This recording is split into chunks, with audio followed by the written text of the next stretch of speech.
So hey guys, welcome back to another lecture, and today we are going to discuss oral anti-diabetic drugs, right? So this is going to be a medicine lecture. In this we will learn groups of drugs, and in that drugs how to prescribe that drugs, what will be the dose of the drug, and how to adjust the dose, and when to prescribe which medicine that will help our patient to decrease their blood sugar level or decrease HbA1c levels. Right, so let's come to the classification. There are three classification, right? So we will discuss in this video only one group, which will be insulin sensitizer drugs, right? So the drugs which helps patient overcome the insulin resistance, right? So there are two another group in that, which is biguanide and thiazolidinediones. Right, so biguanide contains one drug, metformin. There was fenformin, which was banned due to it causes lactic acidosis. Right, so there is one group called metformin and another drug called pioglitazone. There was also rosiglitazone in TZD group, thiazolidinedione group, rosiglitazone, which was increasing cardiovascular accidents in patient. And severe risk mortality was very high in rosiglitazone, so that was also banned. So we have two drugs in this two group, single drugs, right, which helps patient improve insulin resistance. Right. So coming forward, this information is taken from CDMT 2023, right? So the first drug we are going to discuss is metformin, and it is the first line therapy in managing type 2 diabetes mellitus patient, right? So major cause is fasting blood sugar levels, right? So what happens in type 2 diabetes is there is increased hepatic gluconeogenesis at the night, and patient has insulin resistance, so that it is not decreased at the morning level, right? So metformin, what it does is tells liver to decrease the gluconeogenesis process at the night, and there, because of that, there will be control of fasting blood sugar level. Metformin also works at glucose uptake level of muscle. It increases the uptake of muscles and adipocyte, which increase the glucose uptake, so there is less glucose in the blood. So another mechanism is glucose uptake by muscle or adipocytes, right? So the main mechanism is decreasing hepatic gluconeogenesis, and the secondary mechanism is to increase the uptake of glucose by muscle cells, right? So this is the first line therapy. So what will be the maximum dose of metformin? You can give 2.5 gram of metformin to the patient, obviously in divided dose, right? But there is less benefit noticed over 2 gram, right? So there is no need to give another 500 mg, because that is going to show less benefit to the patient, right? So the initial dose of the patient will be 500 mg in the morning. Then you can also add, if the patient is not improving, you can add 500 mg at night, and then 500 mg afternoon. So this can be your initial dosing, right? And why we are going increasing in this manner, gradual manner? Because if the patient HbA1c is high and you are thinking we will start from 2 gram metformin, what will happen is patient will have GI side effect. What type of GI side effect will be? That nausea, vomiting, and diarrhea. Diarrhea being the most prominent, right? So we have to gradually increase the dose of metformin. We have to start gradually, because if the patient will have diarrhea or nausea or vomiting from metformin, patient will be a poor compliant patient. Patient will not continue your drugs, right? So give in a gradual manner, and because that will reduce the side effect related to GI, gastrointestinal system. Right? Divided dose and should be given with meal to decrease the GI side effects. Right? 2 gram extended release OD tablet can also be given, right, which will be released very slowly in the body. So that's why there is an XL tablet or sustained release or extended release tablet available in the market. Can be given 1 gram BD also. If you are not giving 2 gram OD, you can also give 1 gram BD, right? So that will be result in total dose of 2 gram. Now this 1 gram tablet is also available in extended release, and by giving extended release tablet, rather than immediate release tablet, you will reduce the side effects of the patient. All right. So coming forward to those side effects, which are NVD, nausea, vomiting, diarrhea. Diarrhea leads to poor compliance of this patient. And this side effect are not seen in every patient. The side effect is seen in patient who you are giving higher dose from the starting phase of the therapy. Right? So these are dose related side effects. Right? And which, if they are dose related, if you are giving in a proper manner, if you reduce the dose, that symptoms will subside. Right? Side effect will subside. So they are the transient side effect. Understood? Moving forward, so when to reduce the dose or stop metformin? What are the conditions where you need to reduce the dose of metformin or stop metformin?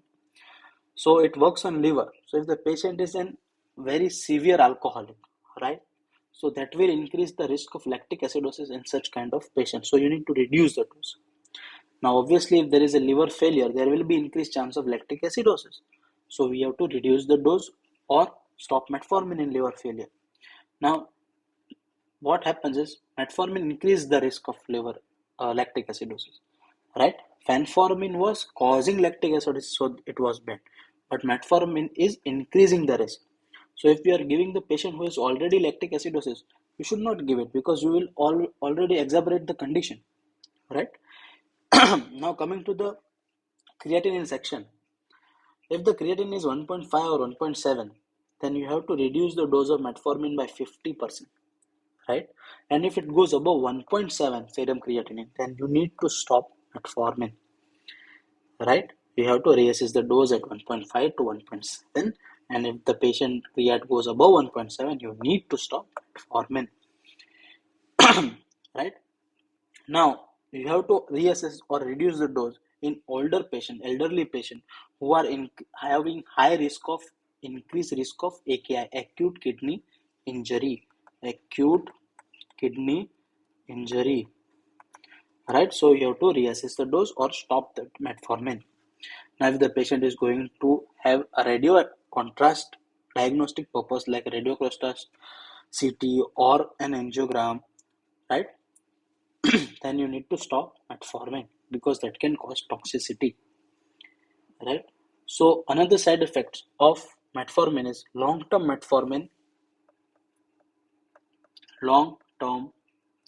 metformin use can cause deficiency of vitamin B12. Now that deficiency of vitamin B12 can lead to peripheral neuropathy, and patient will have tingling sensation in extremities or fingers or toes. Alright, so don't confuse it with diabetic neuropathy. It can be due to metformin, which is already on the diabetic patient, type 2 diabetic patient, and can have peripheral neuropathy. Don't diagnose it as diabetic neuropathy.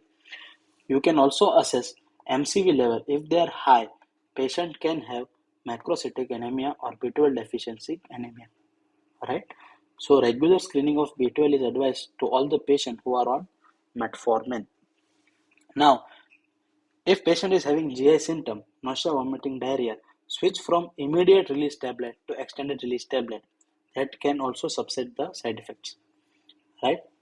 So the exception on this oral hypoglycemic drug of the patient is these drugs act by increasing insulin sensitivity of the patient, not reducing the not reducing the glucose directly. It indirectly decreases the glucose level of the body, right? So there is no risk of hypoglycemia. Else, if the dose is given more than 2.5, right, can cause hypoglycemia. But there is no such risk of hypoglycemia. Dose-related hypoglycemia can occur, but there is generally no risk of hypoglycemia if given in perfect dose. Another thing we have learned that effect on weight. Generally, it was considered that metformin causes weight loss, but that is not very significant weight loss. So metformin is a weight neutral drug, right? So available market in Indian brands, metformin is known as Glycomet. 250 mg is available, 500 mg is available. Glycomet 500 mg, right? Glycomet 500 sustained release tablet is available. Metformin 850 mg and 850 mg SR is available. right? 850 mg power, and there is 850 mg in sustained release, and 1 gram sustained release tablet are also present of glycomet 1 gram. So there are also other combinations which are not we discussing here. We are only discussing about metformin. Okay. So now let's move forward to our another insulin sensitizer drug, which will be thiazolidinediones, right? So rosiglitazone is banned due to increased CV risk cardiovascular death, so it is banned. So we will focus into pioglitazone, all right? So what is the mechanism of action? Now this drug also does not cause hypoglycemia because it is action is to increase sensitivity, not decrease glucose level, right? So how, what is the mechanism behind it? It acts on nuclear receptors, which is peroxisome proliferator activated receptor gamma, and that increase the insulin response genes in which adipose tissue and skeletal muscle. So it therefore increase insulin sensitivity and decrease insulin resistance, right? So there will be no risk of hypoglycemia because it is an insulin sensitizer drug. Now, and there is an antihypertensive known as telmisartan, which also works on PPAR gamma, which also increase insulin responsive genes, which will be more on adipose tissue than skeletal muscle, and therefore lead to decrease in insulin resistance. Right now, there is also another PPAR, which is alpha, which will be the drugs of will be discussed in dyslipidemia, right? Fibrates manage dyslipidemia by acting on PPAR alpha. So don't confuse it with PPAR gamma, which increases insulin sensitivity, right? So pioglitazone is an insulin sensitizer. So we have discussed two insulin sensitizer, metformin and pioglitazone. So what are the adverse effects of pioglitazone? Pioglitazone also does what it does is increase sodium and H2O reabsorption and causes their retention. And because of that, there will be weight gain. And as we have discussed, that it does not decrease blood sugar level but increase insulin sensitivity. Therefore, there is no risk of hypoglycemia, right? So if the patient is having hyper retention of fluid because of sodium and water retention, that will be lead to hypervolemic state, which will should not be given to the patient who has congestive heart failure, right? So it is contraindicated in CHF. It also increases in bladder cancer risk in some patients. So there is a black box warning on pioglitazone. In female, it can cause osteoporosis that can lead to increased risk of fracture, and rarely there is seen is macular edema. So right, this can cause weight gain, whereas metformin is weight neutral. So effect on weight of insulin sensitizer drug, metformin is weight neutral and pioglitazone cause weight gain. So avoid in obese patient, right? Or patient who is having calcium deficiency or osteoporosis or a menopausal female, right? So when used with insulin, metformin or pioglitazone, it decreases the insulin dose by 30 to 50%. So because it is an insulin sensitizer, so you will require less insulin to give to the patient, right? So there is a dose reduction of the type 2 diabetic mellitus patient, right? And can also wean off insulin completely. Patient can be so sensitive to insulin because of this drug. We need to stop insulin, right? So to stop insulin in this patient, we recommend metformin and pioglitazone,